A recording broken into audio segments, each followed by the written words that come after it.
गोपाळबुवा केळकर महाराजांचे बखरीतील 115वा प्रकरण. मुसलमान लोकांच्या थडग्याचा शौच. एक दिवशी भर 2 प्रहरी चैत्राच्या महिन्यात महाराज उठून जोडा घालून चालवले. 150 सेवकरी मंडळी मागूनही निघाली. गावाबाहेर यवनांची स्मशानभूमी आहे, तिथे महाराज गेले. एक मोठा दगड लोकांकडून आणून विहिरीवर टाकला. जवळच कबर होतं. तीवर महाराजांनी लहान मुलांप्रमाणे हातात बुल्ली धरून धार सोडली आणि जवळच शौचात बसले.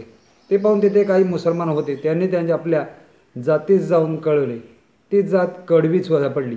हातात दांडके घेऊन 5-50 लोक परपत्या करण्यास धावले. त्यास दुरून येतात पाहून सेवेकरी मंडळी महाराज सांगितले की महाराज, मुसलमान लोक आपणास मारण्यास येत आहेत. महाराजाजवळ त्यावेळी 2 मोठे कुत्रे होते. त्यापैकी एकाचे नाव बोकड आणि एकाचं नाव मोत्या असं होते.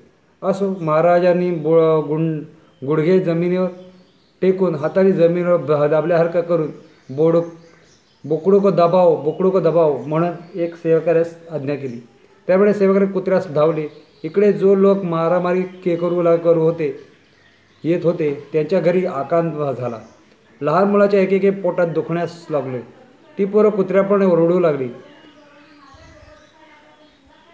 ते पाहून गावातील सर्व बायका आपल्या गणवऱ्यांना सांगण्याकरता धावत गेल्या आणि सांगू लागल्या की तुम्ही आधी घरी चला, घरात आकांत उडला आहे. ते पाहून सर्वच आश्चर्य वाटले. पुढे काय करावे ते त्यास सुचेना.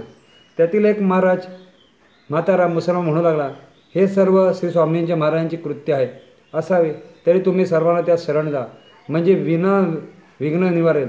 तेव्हा सर्वांनी हातातील काठ्या वगैरे टाकून ते सर्व श्रींच्या अनुभावाने शरण गेले आणि कान धरून गुडघे टेकून प्रार्थना केली, आम्हास संकटापासून सोडवावे. स्वामी समर्थ दत्तात्रय स्वामीस दया येऊन सेवेकऱ्यास कुत्र्यास सोडून द्याण्यास सांगितले. इकडे मुसलमानांच्या घरी सर्व शांत झाल्याबद्दल वर्दी आली. तेव्हा सर्व लोकांना आश्चर्य वाटून स्वामी महाराज वडा अवलिया आहे असे म्हणत मुसलमान लोक स्वगृहात गेले. अशी समर्थांची विचित्र लीला.